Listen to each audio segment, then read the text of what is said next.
Hey, before we get to the rest of the SummerSlam card, just because I'm worried we won't get to it, I wanted Mm. to briefly talk about some occurrences that happened on AEW Collision this week. Headlined by one chick magnet punk. Chick Magnet Punk. So I thought this was kind of a cool factoid that not a lot of people are talking about. So CM Punk on Collision this week comes out. He finally revealed what was in the bag. It was the world title, the AEW world title that he never lost, that he was stripped of, but no one ever mentioned why on air, but that's a whole other Yeah, thing. I'm Uh, sure it was for some uninteresting reason. oh, yeah, yeah, yeah. Nothing that the internet would be interested in. Um, Pulls out the title, puts an X through it, through the E for elite. Anyway, refers to himself as the real world's champion. And this was, at least in some way, an homage of sorts, a callback to a very famous angle from 1991. 1991 is now considered ancient times to lots of people, but it was a real time. I lived through True. it. It was crazy. We used maps. Anyway, I was 11. I didn't use any maps. no, I didn't use any maps at that time either. Anyway, a very chaotic time, 1991, and all pre 2005, I guess. Um, so, but this was actually a really cool storyline, and it started on July 29th, 1991. So 32 years Mhm. later, CM Punk now does something very similar. So on July 29th, on a WWE television taping, I believe it was in Worcester sauce, Massachusetts, I believe Yes, is Worcestershire. Worcestershire sauce. Yes. Um, Bobby Heenan comes out and he's got the big gold belt, like you can Yeah. see it. Yeah, there you go. He's got the big gold belt. And he says that the real world's champion is coming to the WWF. And he says, he's bringing in Ric Flair. Mhm. To set the stage as what's going on in the wrestling world at this time. So Hulkamania has been a big boom, but it's kind of not as big as it was in WCW. They hired, I believe his previous job had been like an executive at Pizza Hut, Oh, and they brought him in and said, manage this wrestling company. And so seems reasonable. what this person knew about wrestling came down to just what they'd seen over the last few years in WWF. So this is when you got your ding dongs, you got Mhm. Kevin Nash as Oz and all these big characters, and Ric Flair just didn't fit into this. And there had even been talk about, oh, maybe we would change Ric Flair to this gladiator type character. Oh So they yeah. just didn't know what they were doing. Yeah. So Flair was like, yeah, you know what? I'm gonna get out of here.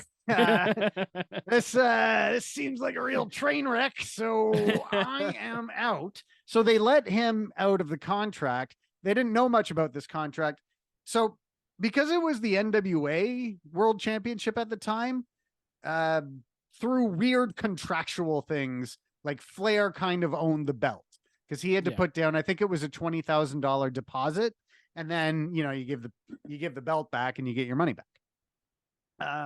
But Flair was like, well, I'm gonna take this with me, thank you very much. This is actually pretty And cool. so he gives the belt to Heenan. I think he FedExed it or whatever he did in 1991 to get a package from one place to the other. I think there was just like children you could hire to run like Sherpas. really Yeah. fast. Yeah.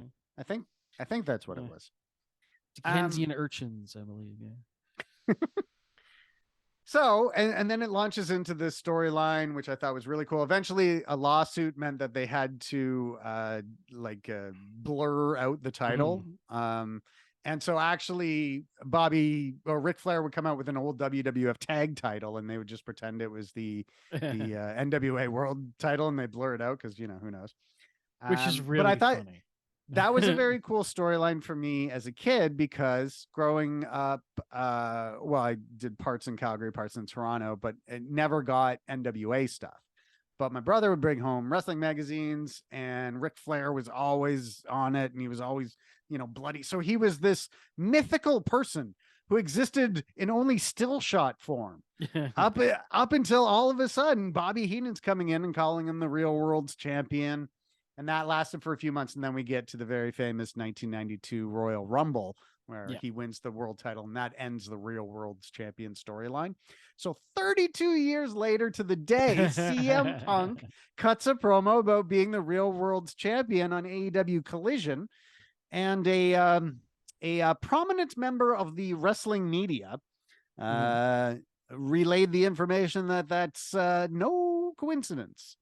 That one thing happened on the 32-year anniversary of the other.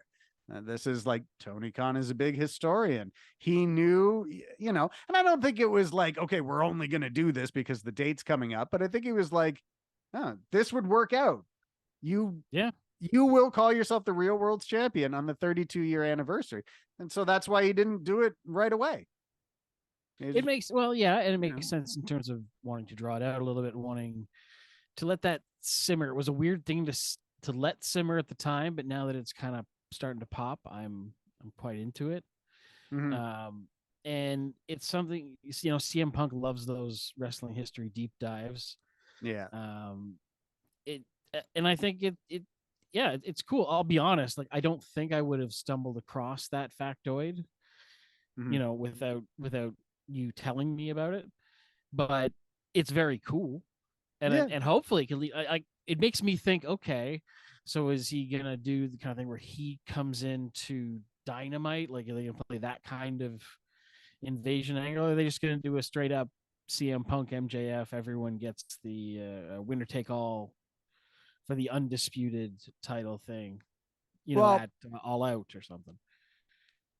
I think what they're building to, because they have 2 pay-per-views on, like they have the big Wembley show on like the end of August, and then the very next week is a big show in Chicago. So I think the big title match, CM Punk versus MJF, takes place in Chicago, and then in Wembley you can do Adam Cole and MJF. Yeah, I mean, I don't know who walks away between CM Punk and MJF as the champion. I wonder if you just want to have a world champion for Collision, though. Make Collision and Dynamite feel that much more different. Yeah, that wouldn't be a bad thing. I think that AEW has far too many titles to begin with. Yeah. So I kind of don't want to even suggest maybe creating another one. But definitely you could take one of the other titles that they have and elevate it a bit by putting it as the main Collision title. Like that was something that I never really understood why they didn't try to push for more, to have,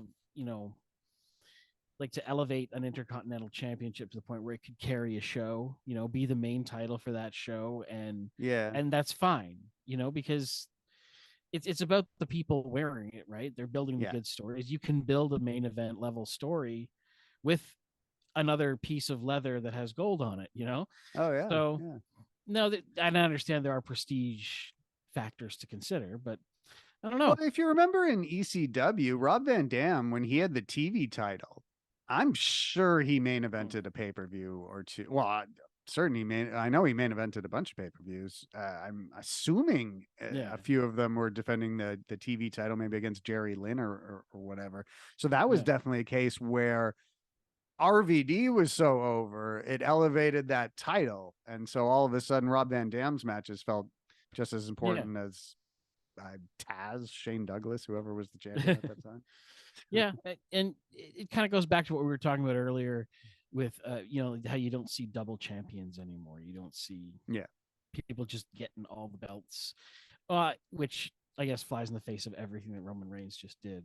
But anyway, well, it's weird. Like wrestling went from very few world titles and world title changes to a lot, like in a very short span of time, because you had the Raw and SmackDown brand split, so you've got 2 world champions, but then you've got women's wrestling becoming something you can main event shows with, And so then you've got 2 world titles for that. So you went from 1 world champion to 4 in like a decade. So, yeah. Yeah. Maybe longer than that. Yeah, and I don't mind a long title reign. My favorite is when, there's a couple of guys who just are tearing it up and they kind of trade it back and forth for a few months. Yeah. I feel like you don't see stuff like that anymore. But no, it's all good.